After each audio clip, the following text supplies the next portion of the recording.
Immediately after spawning, I began looking around my surroundings before getting wood that is not shown in the video. I then began mining stone to get some cobblestone that I would use to make tools and certain weapons. Using my wooden pickaxe, I got some coal that I would use to make torches and also smelting and cooking food. How happy I was when I first got my first pieces of iron from the place where I was mining coal. I was so happy to get my first pieces of iron, as I've never gotten iron this early in the game. I had also found some more, which meant that I had some good luck this time. Night soon came and I had not gotten a bed, so I had to dig underground and secure myself from the mobs that lurk in the dark. Morning came and I took all the stuff that I'd left there except the torch to prevent mobs from spawning. I made my way back up. No mobs were there, or so I thought. I killed zombies and a skeleton that was proving difficult, wanting to kill me. While I was able to find a village. How happy I was seeing the hay bales that looked at me with eyes.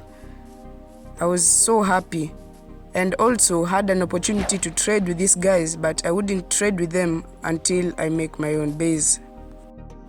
I was lucky to find 2 blacksmiths. I began with the first one on the left. The villagers didn't seem too happy seeing me entering their houses without any permission, but I cared less. I looted it. I had even stolen their chest, and as I made my way to the second one, I was greeted with so much loot. I'd never seen so much iron in such a chest. I was so happy. I grabbed everything, including the saplings. This was to show that I did not care at all, and that I would not spare anything that would stand in my way of achieving my goals in this world. I chose a floating island that I would use to make my base. I laid out the sand and the dirt. This way I would build the foundation of my base. I began building my base. I had collected so much cobblestone when I had gone mining, and unfortunately the place where I had gone for mining didn't have any ores. I cut down several trees to get logs that I would use to make my base. I was intending to plant them back after some time, but not at this time. Within 2 Minecraft days, I'd made so much progress, yet I still had to smelt the sand that I had in my inventory so that I can make glass. And also I had to light up places around my house to prevent mobs from spawning when I was in the caves mining. I used a hoe to make the land easy to be farmed on.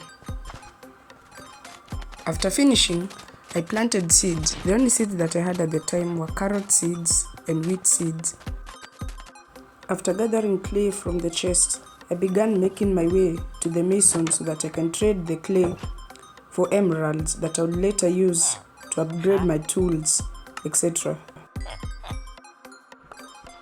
Unfortunately, I did not have enough clay to reach the amount of emeralds that I wanted from the trades.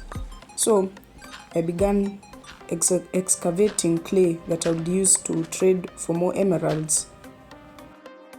As I began moving from place to place looking for clay to excavate, a drowned holding a powerful trident tried fighting me. The first time it won, but then the second time I was able to take it down. It was not happy with the progress that I was making. It wanted to stop me like what all other mobs do. I ate a loaf of bread before making my way to the trident that the drowned had luckily dropped. I was so happy. Though the trident was heavily damaged, I'll still use it against other underwater mobs that will try to fight me. I had gotten bad omen after fighting a few pillagers that had spawned outside my base. So to avoid causing a raid in our village, I decided to keep myself busy by going to the mines. I found some lapis that I was so happy to find because I would need them for enchantments later on in the video. bad omen had ended when I began looking for diamonds at bedrock level -59.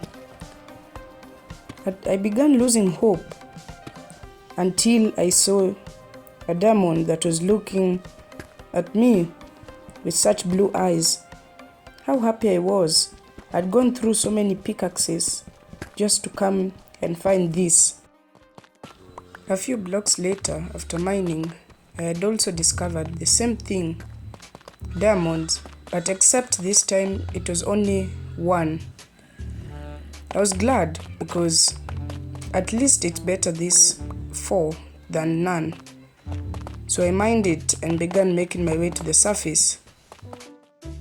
After choosing a place where I would build my mob farm, I immediately got into work. Although I had carried so much resources, it was not enough, and plus I did not know how to finish up the mob farm, how it would all transport to the bottom, to the base where I would kill them for the ones that would have survived. I had died several times during the construction, so I gave up and began harvesting the crops that I had planted earlier on. I had harvested so much carrots. I was so surprised. I did not think that this much carrots would be in a chest. After venturing far from home, I had found a shipwreck, and inside one of the chests, I was able to find a treasure map. After aligning myself with the eggs, I began digging for the chest. Inside the chest, the loot wasn't that good, but I appreciated the potions that were inside. Before I found this village, I had found a lava pool and decided to make a portal. If only I had known the mistake that I'd made. I died with all my stuff burning in the lava after I was shot by a gust and also a skeleton. So I noticed something weird about this village. The spawner was outside. I wouldn't have realized if it wasn't for the last house. After deactivating the spawner with torches, I realized that the chests were not placed properly, probably due to an error during the generation. The loot was good. Found a music disc, some bones and some seeds. I saved the coordinates of the spawner so that I would later come and start a farm. I was so happy for such a discovery because I would get so much XP and also some loot like carrots and iron that sometimes zombies may drop. I decided to keep some cows that I will breed to get leather for books, for bookshelves, for an enchanting table. After creating offsprings, I decided to get rid of most of the adults that were there. This way I can begin with the first bookshelves. After creating room for the enchanting table, I placed down the bookshelves around the enchanting table, leaving a uniform gap between the bookshelves and the enchanting table so that it can work. After enchanting my brand new iron chest plate with protection 2, I enchanted the rest of the armor, but I could not enchant any of my tools because I did not have enough XP for that.